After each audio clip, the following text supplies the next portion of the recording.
Hello, ladies and gentlemen, and welcome to the REC podcast, brought to you by REC Comics and Collectibles. I'm your host, Roman Chavez, and with me as always, Erik Icarus. Eric! What's up, homie? You can find us on the gram at REC Podcast. You can follow myself at Roman REC Podcast, and you can follow yourself. Gulag_J_Wilden. Awesome. For our podcast listeners, if you have not subscribed to us on YouTube, please go do so. We're showing different content there weekly. We've been doing some, what do you call them, row bags? Oh, you row bags? Yeah. Mail calls. Roman's mailbag. Yeah, REC to the hunt is what they are. We're just kind of showing some rad stuff that we find in pop culture over the week. Pretty much. Eric is not contributing. I would like to see a record. I think I've said it on 3 shows in a row. 5 times at least. I'll bring a record next time. I want to see something cool that you find, man. You got it. I'll bring a couple next time for reals. How are you doing today? Dude, I'm good, man. Good. I'm rolling, man. I am Wyatt. I am rolling. All right. Yes, sir. 9 episodes. Yes, WandaVision. A complete roller coaster of emotion. Yeah, dude. And who's doing what and why and how and who is Ralph? You know, a lot of questions. But this is going to be our WandaVision episode 9 review talk. Spoilers abound. Yes. Spoilers abound. Yes, indeed. We've been coming up to this point, you know, I look back on those first 2 episodes and I think how boring that they were, and then now I appreciate them. Slow burn, you say. I was just like, what the heck? Right. And it's just because I wanted something Marvel, and then what they were giving me was not exactly what I wanted. Sure. But it was what I needed. And sometimes... absolutely. Sometimes you don't know what's good for you. Yeah. But your boy Kevin Feige does. Dude, he knows what's good for you. And according to director Matt Shackman, the idea was Kevin Feige's. He's like, hey, I want to do a WandaVision thing centered around television. Sure. And then they put it out there. Right. And I want to make a small apology from our last show. We were talking about Jack Schaefer, who's part of the showrunners, head writer. I didn't know that Jack Schaefer was a woman. Right. And it reminded me of Into the Spider-Verse when he thinks that this other scientist is in charge of the particle collider, and he's like, "Oh, I'll re-examine my internal bias," you know. So apologies to Jack Schaefer, who has a few different writing credits, and also is a writer on the Black Widow. Yes, indeed. That's coming up. Yeah. So Jack Schaefer, Matt Shackman, Kevin Feige, you guys have crafted this beautiful show. Absolutely. Let's get right into it. Where we left off on episode 8, the fight was about to go down. Right. You know, the pot is stirring, the witch's cauldron, as it were. Thank you. Pretty good, man. And we were left with that white vision at the end. Yes. So, what'd you think of the fights? Let's just talk about the action, because there hasn't been... Let's get the action, because right. Yes. When there is action on the show, though, there is, it's quite the spectacle. It's quite, Marvel. It's what Marvel, delivers on. But really, I think they did it right in giving us the climax there, Yeah. Giving us everything in the very last episode. Yeah, we got a lot of bang for our buck. A lot of bang for our patience. It did seem like that, and I keep knocking over Eric's phone. Camera. It's all good. About to get out of here in a moment anyway. They gave us, for all the action that we lacked, right. We did get, like you said, we got the payoff. And I gotta say, I thought the effects on both Agatha and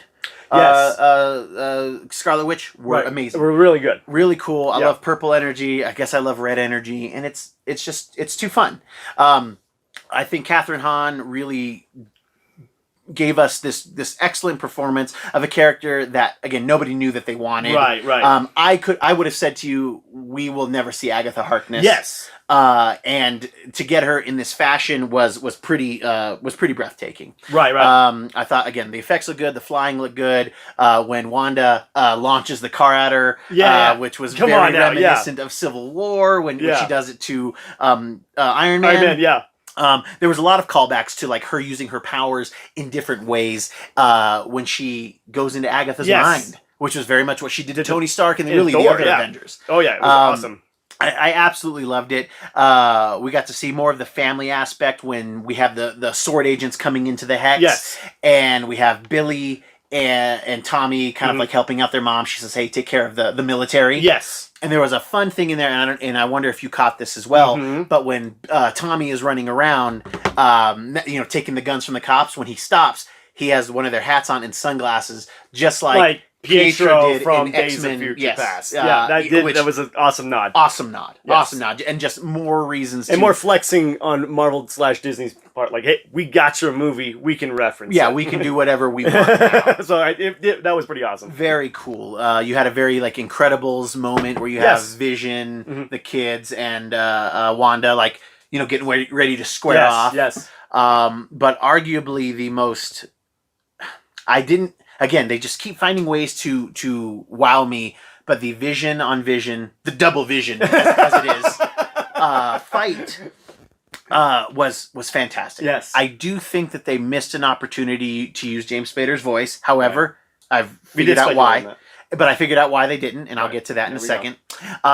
But I loved seeing we've seen Vision use his powers, but we had a really good opportunity to see him fight the Dark Order or the Black Order, and he just got messed up the entire time in Infinity War. Yeah. He dies twice in Infinity War. Yes, he does. He was pretty useless. But they had to sideline him. Because he's super OP. He's so powerful. Yeah, they had to sideline the Viz. But they just don't say, they just kind of leave it to our own devices. Yeah, it's the scepter that hurts him. That hurts him, right. He could easily just said to Wanda, this is a metal that my body isn't used to. Yeah. So it's infecting it. Yeah. Whatever. But yeah, I get what you're saying. Yeah. So it was nice to see him kind of not only fight, but then kind of cut loose because he could cut loose against himself. Oh, yeah. You had this very strange thing where he knows he's not real, right? But he's, fighting what is essentially him at its core. I don't know. It was great. It played with my mind. Mm-hmm. Visually, it was stunning. Sure. I loved seeing the phasing going in and out, grabbing each other different ways. There's still so much to peel from that. Mm-hmm. There's still so much more cool fight stuff we can do because I think we're gonna have to get to a point where Vision has to stop somebody's heart. Wait, you're reading my mind. Go I literally was going to say I'm ready for a heart squeeze because if you don't read the comic books, that was kind of MacGruber is known for ripping throats. Vision is known for squeezing hearts. Mm-hmm. He'll phase into your chest and give you a little, put you out. Yeah, he won't crush it. He'll just. No. So, but yeah, I was like, we need a heart squeeze, and you know what? And they're leaving. There's some meat on the bone to do that later. To do it in maybe a more meaningful way, where he maybe has to do it to Wanda in the future. Right. There's some subtle, nuance to that as far as okay, it's her heart, the heart for him. He's gonna stop the heart. We waited 10 years for Cap to say Avengers Assemble. Yeah, we're gonna wait 10 years for the heart squeeze. For the heart squeeze, it's funny. He always seemed to do it to Wonder Man in the comic books. You're talking too much. Yeah, pretty much. Oh, Simon, you're looking at my wife too much. All right, but it was an amazing fight. It was, and not even the best part of the fighting. No, not by any means. What did you think about the people of Westview, kind of Agatha snapping them out and their reactions to seeing Wanda? Yes. Oh my God. It's talk about paid extras getting, doing good work, doing the work, doing the Lord's work. Yeah. Honestly. Old Vision's coworker, man. That guy, you just see the remorse in their eyes. What's her name? Deborah Jo. Something or other from that 70s show. Yes. She's great. She's great every time. Just her with her little bit of because she's got the chops. Yeah, she does. She's done a lot of stuff. And then even Emma Caulfield. Maybe you can let and that was so sad. You're freezing our children. Right. Maybe they could be part of the story too. Right. And the line when you let us sleep, we dream your nightmares. Holy crap! Yeah, that's intense. And it's still what I liked about the episode so much too is that it still sets up the fact that Wanda is still very, very fallible. Because even in her guys, I'll fix it. I'll let you guys all go. Yeah. And she when she freaks out and everybody starts choking, that cannot be your default protection of yourself, choking everybody around you. I mean, that's probably it's reactionary. Yes. It's protection because her whole life she has to protect herself. Yeah. So I think it's just it was a reflex to I'm gonna choke everyone out because you can't. I don't want you hurting me. Choking's not fun. Heart squeezing and choking, not fun. Yeah, and this show did plenty of heart squeezing. Let me. We're gonna get to some real heart squeezing here in a minute. Monica. Yeah. Wow, they really just they better be setting her up for a show. That's what I'm getting. Yeah, they better be setting her up for a show because she was such a great. It almost felt like when the Punisher shows up at the end of season 2 of Daredevil to and shoots that one guy, that one person. Go get him, Red. Yeah, and he just takes off. It feels completely like that. It didn't even need it. Yeah, thank you. There needed to be one more episode, and we probably needed to have a her origin episode. Absolutely. We probably could have gone 10 and had them do that, but I get why they didn't. Right. But because like you said, hopefully, God willing, they're setting up for her own thing, which I'm down for. I think it's going to be great. But we did get her, we get to see her hero prowess when Hayward, who is not Mephisto but willing to shoot children, takes shots at the boys. Right. Now, granted, they're not real, or are they? And but it was a very cool way to show, okay, these bullets went through her. She absorbed the energy. We saw her eyes light up. It looked great. Teyana Paris, I believe is her name.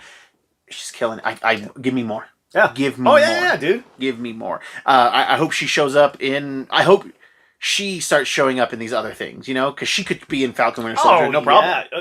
No problem she could be in there. I think we could speculate on that. Yeah. She might even be the thread. I could say she might be the thread for all these she could be like the night nurse, character. Like, this is what's joining the Disney Plus This is what's kind of tying these a little together. Her and Wu. I'm totally down with that. Her and Wu and Darcy here and there. Come on. Yeah, give us Darcy. I love that was another thing. Darcy was like, oh, she didn't want to stick around. I would assume there was some COVID-related stuff in there. I would assume that, too. Because you remember they stopped filming at some point. Boom. Yep. So, but it was nice to get all of those things. Monica being kind of imprisoned with Pietro, as he's known. Yeah. And then us kind of seeing that he is... not part of the illusion, but being controlled by Agatha. Yes. But it's just weird that they would do his powers the way that they would do them, and they have a little tussle that was fun. Yeah. But then she removes the charm that's keeping him under the spell. Right. And is he still gonna have powers? Mm-hmm. Is he gonna have any of Pietro's memories? Is to what extent was the spell on him from Agatha? Exactly. And then. His name was Ralph Boner, which Come on hilarious. Now. That's great. That's hilarious. Because apparently Matt Shackman, he was on a bunch of those shows in the 80s. Oh, he was like those he had reoccurring roles and friends, and he was on Growing Pains. There was a friend named Boner. Yeah, he was on that show as like a boyfriend or a friend or something like that. So he had his whole. He was on an excellent episode of Fat Man Beyond, and they don't pay us, but we're promoting it because this guy answered tons of questions about. What's his name? Matt Shackman. Oh, he was on Fat Man Beyond. He was on Fat Man Beyond. Gotcha. He took tons of questions, and that's where I learned that he was in television. So like he had this background knowing that he's been directing. He directed some Thrones, an entire season of It's Always Sunny. Like he's done a bunch of like just different things. But he's a big comic book fan. Okay. So he even said that him and Kevin Feige had a private meeting with Dick Van Dyke. And they were like, we're going to shoot this show in black and white. What works, what doesn't. What would you change? Like, they wanted to film it the way that Dick and his people, produced it. Talk about wanting the attention to detail. Yes. Like, why you don't have to do that at all. And I would never know if you didn't tell me. But it makes sense to the character Wanda. She would want everything to look perfect. So, guys, you're killing us. Apparently, there's footage of Paul Bettany with blue face because blue looks better, looks better in black and white. Which I want to see the behind the scenes where Paul Bettany's got blue face instead. I'm very into that. Now, this is completely rumor mill. I saw a couple posts about this, and there was a rumor, and it's probably already been debunked by the time this comes out, guys. But that Andrew Garfield and Tobey Maguire, that their character names are something Boner. Like one's like so and so Boner, and the other And I don't know if there's any truth to that. I didn't see it anywhere legitimately, but it would be interesting. What do you think the reasoning for that is? Well, it could be multiverse related. Sure, I don't know. Boners. Like maybe when we blipped back, we blipped people from other places. Right, that can make sense because a boner by definition is a mistake. Gaff. Yeah. Like ooh, made a boner. Yeah. So that kind of makes sense. Or the boner thing could be nothing, and we just got to say boner a lot in this show. I don't know. I mean, I'm saying it enough. I got it. Seventh grade Roman is really enjoying the material in this show. 45-year-old Erik is going. The fight that was most interesting to me was the Ship of Theseus debate. I love how we had this very action-packed, hard-hitting vision on vision action, and then their fight kind of stalls out in a library where they're circling each other, and the colorful vision is like, hey, talks about the ship of Theseus and about how you remove planks from this ancient ship to either restore them or replace them. After time, it's not the same ship. Is it not the same thing? Right. It's sort of like the broom handle and the bristles. Yeah. Like if you change the handle with the bristles, is it the same broom? Yeah. So, it's an interesting debate. It was a great debate because it's just smart enough to where the layman thinks it's genius, and it's telling an accurate story to where if you probably had somebody who was like overly intellectual, it's like, you know what? Okay, I get that. And it was a very cool way for us to, for them to set up that, hey, let me touch you for a little bit, Vision. Let me show you your memories. Right. Because he either unlocks the memories or imprints his own Wanda memories onto the Vision. Sure. I mean, the debate. I love the sense that it's them talking about, will this be the same boat, and then maybe the imprinting happening. Like, okay, we've taken everything from you, the White Vision. Mm-hmm. Are you still like Vision? Are you still me? So he's adding planks to him by touching him or whatever. Yeah. So I mean, it's cool. It is. I mean, the debate was that to me, like you said, it wasn't even fighting at this point. No. It was just a verbal back and forth, and to me that was more because the tension was there. You didn't know what was going to happen, and I just love a good lead up to it. It almost reminded me of the basement scene in Inglourious Bastards. Sure. Because you're like, okay, where's this going? Yeah. Where's this going? Yeah. So I loved it, just them kind of circling each other. Oh, yeah. Paul Bettany they put an effect that makes his voice a little deeper. Sure. So to my point earlier, the reason it's not Ultron is because this is still technically the Vision that Jarvis inhabited, but they were cutting him off from his memories, and the Mind Stone is gone. Right. But it is still, the Jarvis Matrix is still in there. I can take that. Yeah, they didn't say it, cool. But I can take that. I'm good with it. Yeah, he's like, hey, they're keeping your memories from you. Right.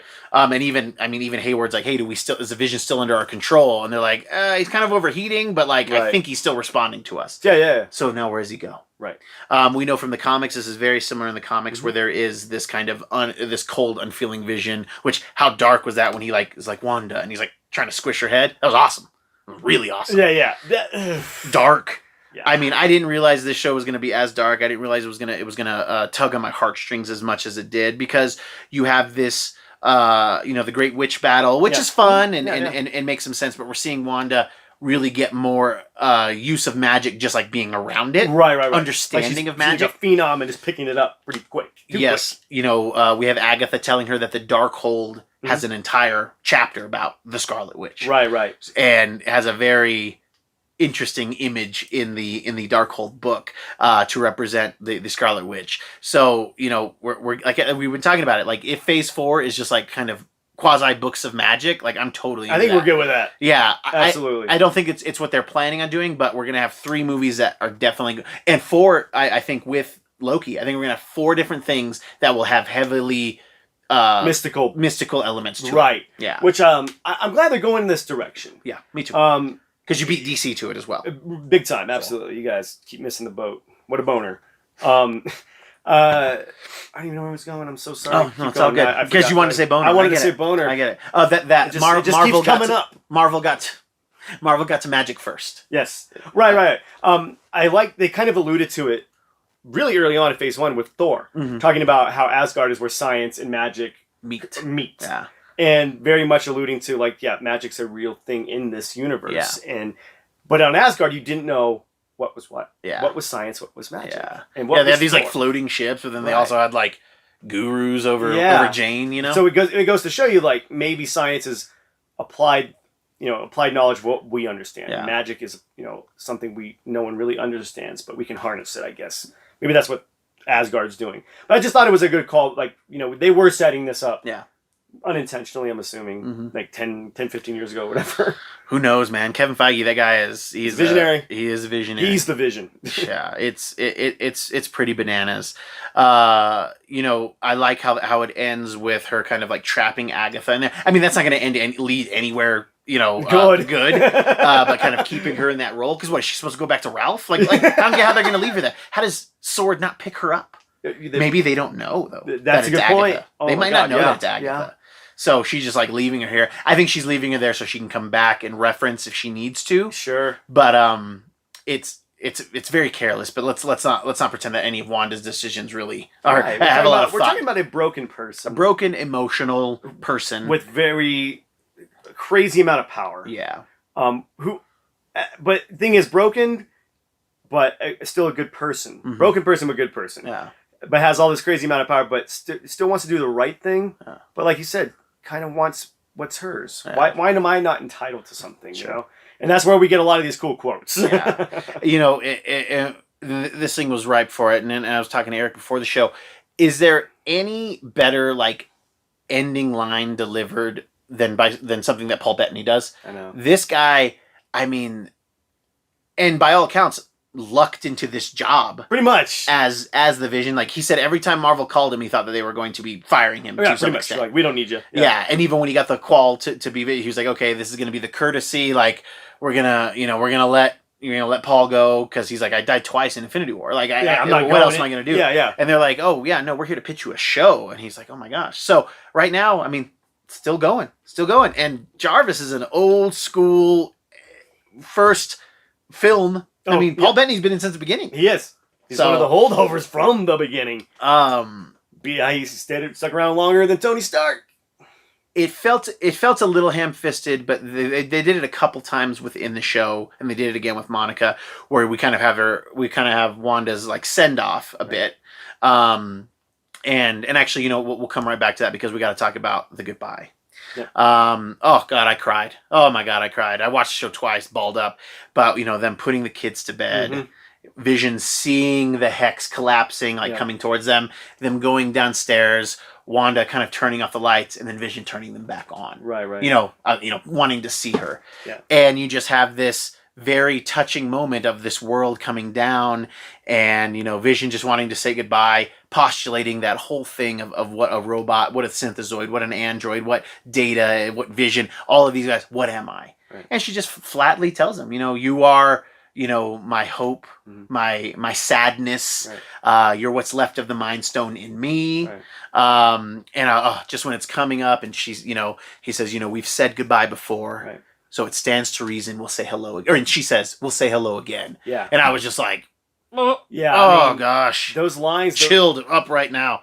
The lines Wanda and Vision have in, you know, every incarnation of their characters, you know, even in comic books, they have great ones. I mean, even in Infinity War, it's like, you know, you can never hurt me. Yeah, you know, I just feel you. Yes, which I heard recently was all ad-libbed. Like they just did that. Oh wow, together. That's even better. Yeah.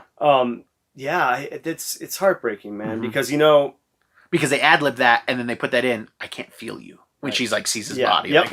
Like, good callback, by the way. No, I knew this was going to be my favorite show to run because I understood the tragedy of Wanda and Vision as characters, even from the comic books. Mm-hmm. You know, there's so much, it's just right with tragedy. Sure. And they didn't disappoint. No. And again, just kind of identifying with the character Wanda. I think we all have a little Wanda in us, like as far as like just wanting to hang on to something, even though you know you got to let it go. Yeah. You know, and it's hard, man. Yeah, because even, you know, when they win the battle and Vision says to her, he's like, I know you'll set this right. Right. Not for us, but you'll set this right for the people, you know? And you're just like, freak, man. Like, Paul Bettany is, I mean, I bet you I mean, I know he's British. I don't know if he's like classically trained, but I bet you, right. You know, as a classically trained British actor, you probably didn't think you'd be a reddish purple man delivering straight fire bars, man. Yeah, just I know. Almost every time this guy talks, he just conveys such emotion, and I mean, he's conveying it through all of that makeup too. Yeah, that's absolutely. Thick makeup. Yeah, I mean, it's got can be comfortable, but acting again with his voice, because we knew him as a voice initially, but like he's able to convey it with his emotion, his facial tics. Yeah, making it through the makeup. I mean, I think about when him and Ultron are talking as AIs in the initially, when he's like, I believe your intentions to be hostile. Yep. Like, you don't see his face, you don't see his expressions. You feel like when he says that, you feel like he's already locking doors behind him. Yeah. He's like, okay, this is not, you like Paul Bettany is able to convey that. Yeah, just the voice. Just in his voice. Right. So being able to get him as the man and being the Vision, I mean, I never ever thought. We did speculate on it though. Remember? I remember we're like, I think he's gonna be Vision. Yeah. But, before it happened. But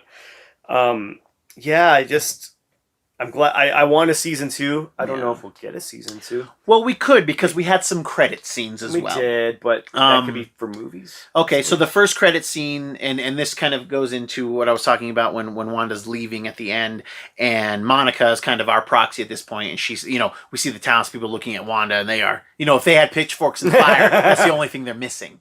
And, she tells Wanda, given your power, I'd bring my mom back. Right. Like, I would do that. These people will never know what you sacrificed for them. Right. And they won't. And that's like again a terrible thing for like a hero. I mean, she's lost her brother to this fight. She lost her love more times than I can count. Yeah. She lost now her children, yep. Which regardless of what you think, they're very real to her. They're real to her. Right. The Matrix is telling me that the steak is juicy, And she kind of flies off, which in her new costume, which looks great. Now. It looks so good. That's what I wanted. That's what I wanted. I never thought we'd get it. And especially Joss told her, like, I'm never going to put you in this costume. Right. And we got a very cool version of it. I don't know that they'll keep it. It seemed like, and I appreciate it, that they're trying to make the headdress part of like, oh, if you're a Scarlet Witch, you have this kind of headdress. Right. So kind of adopting the mantle of a Scarlet Witch, which we know means like it's kind of an outsider witch, basically. Yeah. Kind of wearing it as a badge of pride, And then we get Monica being taken to like the theater for debriefing. The person who takes her in there, spoilers again, reveals herself to be a Skrull. I don't know if she was the one who was being Maria Hill, because apparently this show takes place a few months before Far From Home. Okay. I believe that's what I read. Yeah, the timeline's a little. So the timeline, makes things kind of clarifies it a bit. So and they're alluding to Monica now going to space and this and that. Cool. The second credit scene, which I believe was our second credit scene of the season, we get this very beautiful shot, all digital, I would imagine, but it looked great. Go flying over this water in these mountains. Is this Wandagore Mountain? Is that what it's meant to be? Yeah, right. Where we have Wanda in this cabin, mm-hmm. kind of sipping tea. We hear the tea kettle going off. She walks into the house. The camera kind of walks past her and into like her bedroom, mm-hmm. and we see Wanda's astral form looking through the Darkhold, very much like Doctor Strange was studying, which I think is weird. Like Doctor Strange was like, "Oh, I'm gonna go to bed," but my astral form, like she's already up, and then having her astral form like read, like that seemed a little lazy to me. Yeah, but it was. Well, women can multitask better than men. They really can. Yeah, maybe Doctor Strange can't be making tea and see. Eric knows. Yeah, he can't be making tea and studying. He has to sleep, and then I get it now. Yeah, you fix it. Again, I'm gonna look at my biases. Okay.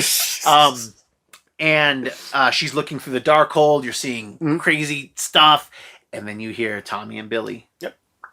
Ask for help. Yes. Mom, help us. And then it ends. And it ends in a way kind of like a quick, kind of turn, very much like her first appearance where she slams the blocks together at the end of whatever movie that was. I can't even remember. Which one was I can't remember what their credit scene was in. Oh, I can't remember either. Oh my god! Yeah, I don't know.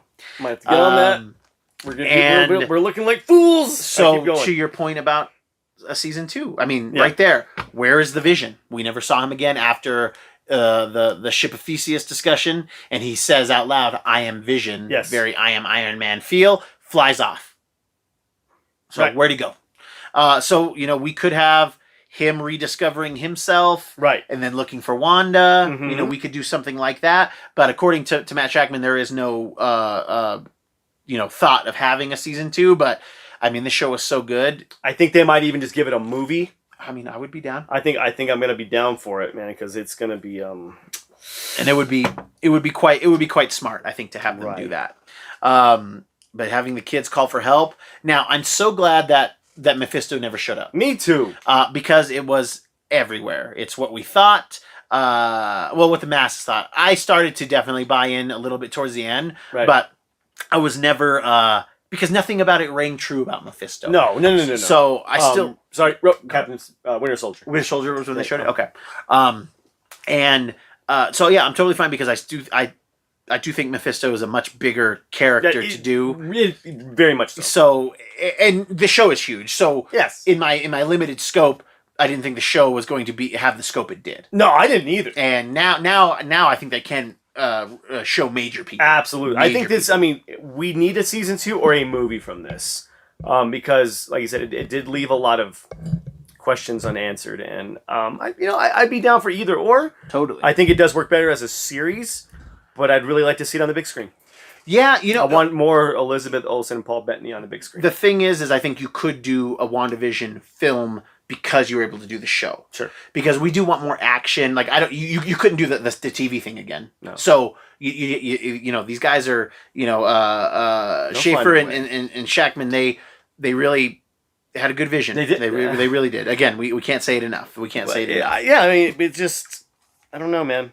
I think this movie or this it was cinematic though, but this show, I love the action, but honestly, if not one punch was thrown, one heat ray was shot, I'd be okay with it. Yeah. I just love the dialogue. Yeah. And the acting was so effing good, dude. Yeah. I'd be okay with just war words like they were doing.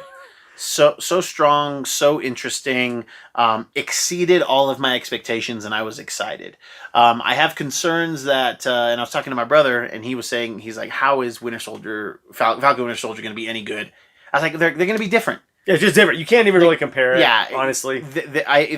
I think we're just going to be able to enjoy it. It's going to be, I think, 6 episodes. Mm-hmm. I think it's going to have a lot of action. Oh, yeah, it's going to ground us a little bit. Sure. What are they going to set up? What are we gonna? Yeah. I mean, how does WandaVision tie into it? Will it tie into it? Right. Are we going to see Monica show up or Agent Wu? Because we have military connections with WandaVision, Mm-hmm.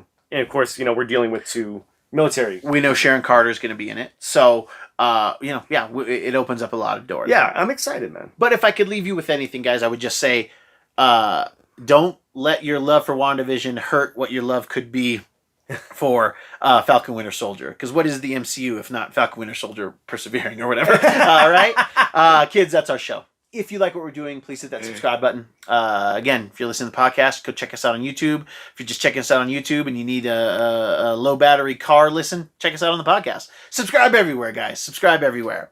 Eric, do you have any final thoughts for us? No, man. The show tugged at every heartstring I had. A lot of ups and downs.